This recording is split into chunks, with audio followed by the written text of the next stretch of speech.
What's going on, workforce? Brian and Chris here, bringing you guys some updating news. It makes no sense, but we're going to roll with it. We've got the screenshot sweepstakes coming in at you. And we also have patch 11A notes for Endwalker. But before we dive in, we want to say a huge congratulations to fellow Final Fantasy XIV content creator Mioni for crossing over 100,000 subscribers. So guys, we'll be sure to tag Mioni in the description if you haven't already been following. Go add yourself to the over 100,000. That's another content creator over 100K, so that's huge. Anyway, congrats, Mioni. There's not that many Final Fantasy play buttons, so very cool every time there is one added. All right, let's go ahead and dive in. We want to cover this one real quick, because this is part of kind of the news of the day. I want to get you guys aware of this because it's running from the 24th through May 31st, so Tuesday to Tuesday. And this is going to be this screenshot, and a random 1,500 winners are going to be drawn from qualifying entries. You guys need to go check out and follow the official Final Fantasy XIV Twitter account. And if you guys want all of this information, you don't want, need us reading it to you, note that we'll have a link in the description as well. You must include your character name, display home world, date, and time. And then the following information must be included using the template below while submitting your reply tweet. You must include the stickers of your text, character name, world, and date and time. That looks like it's maybe slightly duplicated in terms of the information, but it is what it is. Use the Final Fantasy XIV Sweepstakes hashtag, full name and character name, your in-game world name, your choice of an in-game item from the prize list below, and you may comment optionally. And so they're kind of giving you guys some examples, and here's some options that you can win. Chris, are you going to try to snag yourself one of the 1,500 lucky winners here? No, I think I'm okay. Cosmetics aren't my end game. I would rather leave it to somebody that's deeply passionate about this. I think it's really cool they're doing it, and it is a Twitter account you already should be following.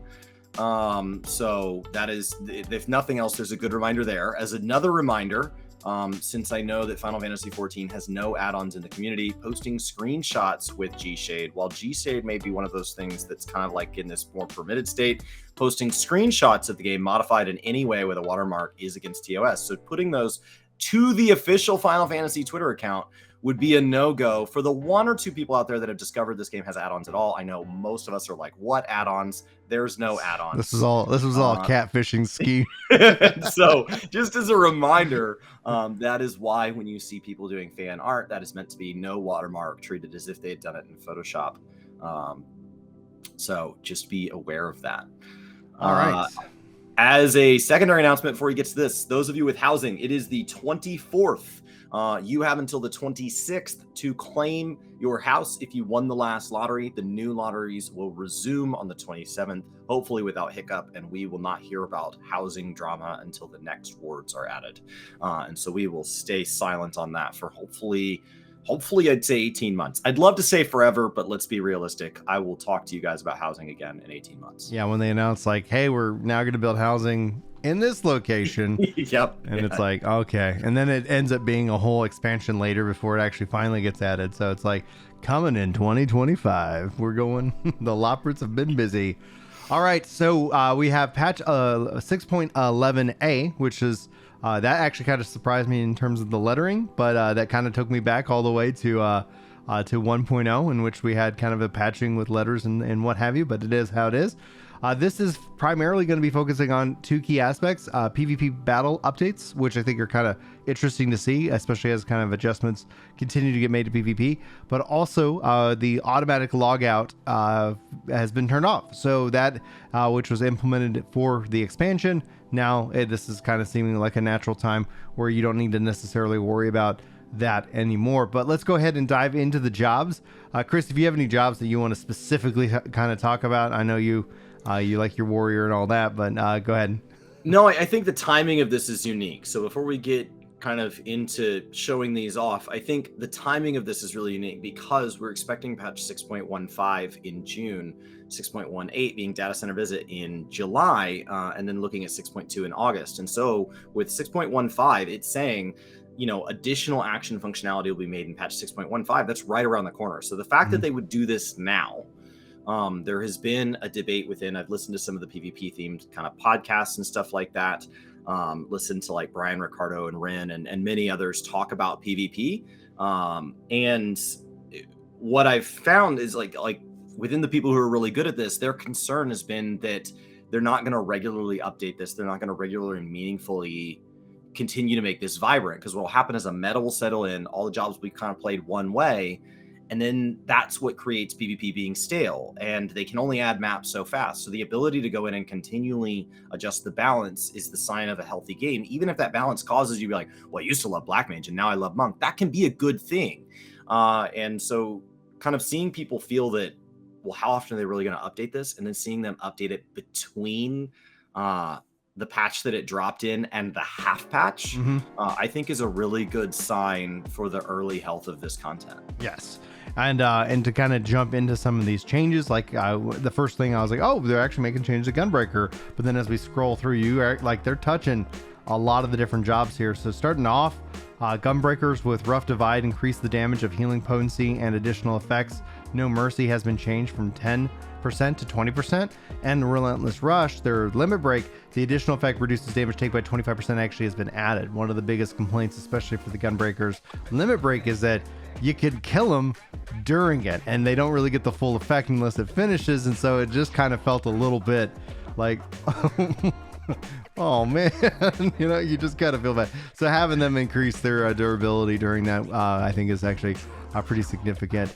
Bard's Powerful Shot and Inferior Arrow, both getting a potency increase from 3,000 to 4,000. And remember, from PvP, guys, potency is representative of HP. So that is the base number. If they're mitigating or if you're boosting it, it would go up and down. But if you did that hit without any mitigation or boosts, it'd be 4,000 HP to your target. We got Machinist with Drill. Potency has been increased from 9,000 to 10,000. Potency under the effect of Analysis has been increased from 1,800 to 20,000. That's a massive boost to that. Bioblaster damage over time effect duration has been increased from 9 seconds to 12 seconds. And Chainsaw potency has increased from 10,000 to 12,000. So a nice boost with Machinist there. We got Dancer. The additional effect reduces damage taken by 20% has been added for Honing Dance.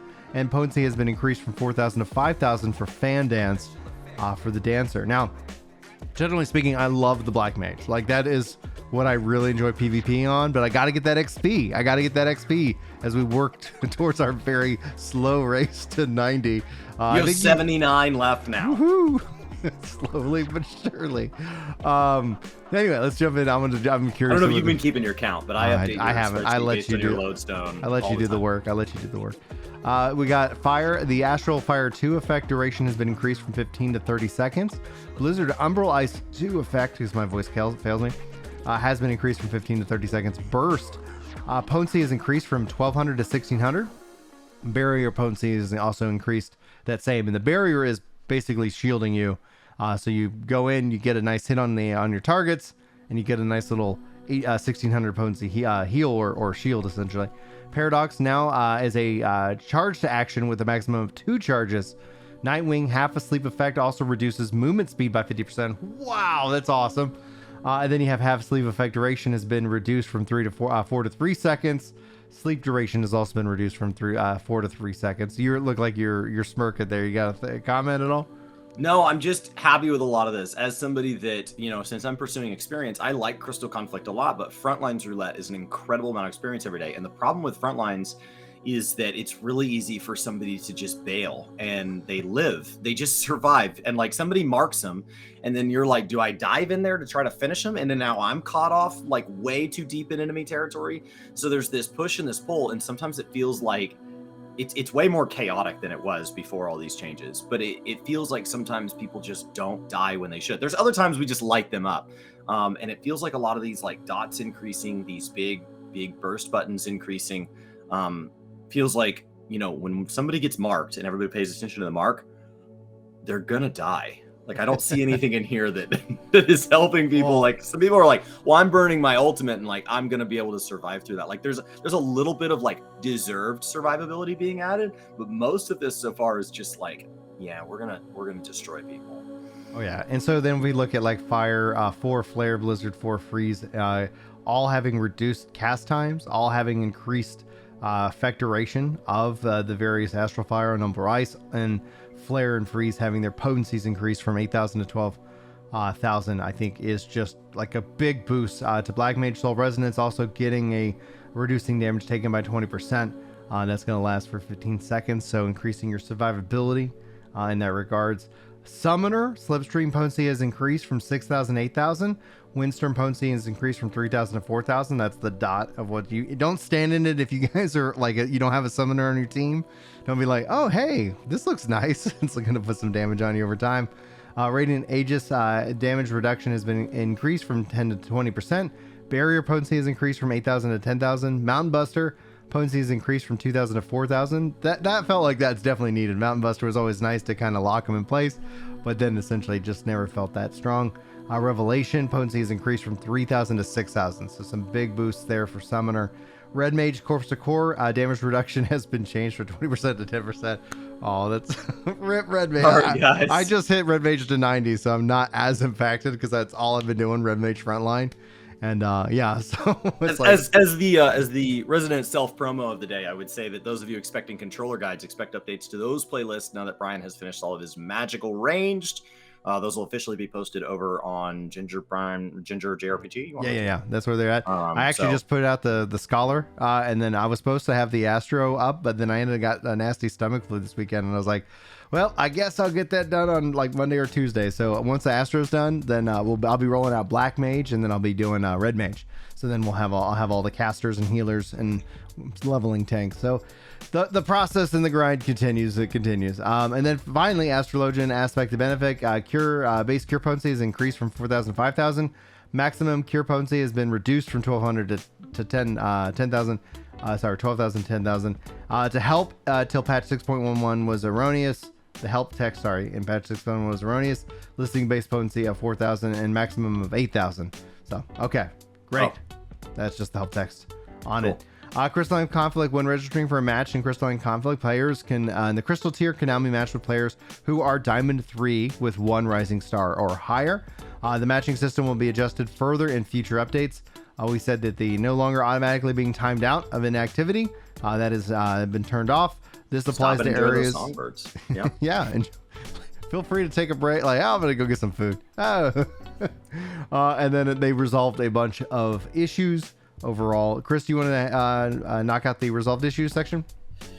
So there was an issue where paladins in PvE, the potency of Holy Spirit and Holy Circle were not increasing when they had a stack of Requiescat. There was an issue in Warrior PvP where Primal Scream failed to note the potency of Primal Rend and Chaotic Cyclone while under the effect of Inner Release. And then the issue when playing Gunbreaker in PvP, where the description of certain actions after executing a continuation while under the effect of a Junction Healer, we're not noting the range of 15 yards. Those last two were just descriptions. The tooltips weren't working, but the actions were functioning as intended. There's an issue where Ninja PvP, the 3 Mudra failed to note the action changes of Misui while under the 3 Mudra. Same issue. A lot of this is just descriptions aren't updating. The Bar PvE, Wanderer's Minuet, multiple times in quick succession prevented players from queuing another action for execution. Don't spam that minuet. And then an issue where barrier potency listed the description of machinist PvP action for Bishop Auto Turret was incorrect. And then the description of Gunbreaker PvP, Terminal Trigger, Dancer PvP action, and Machinist PvP action were not noting their radius is 5 yoms. This was just an issue with description. The actions were functioning as intended.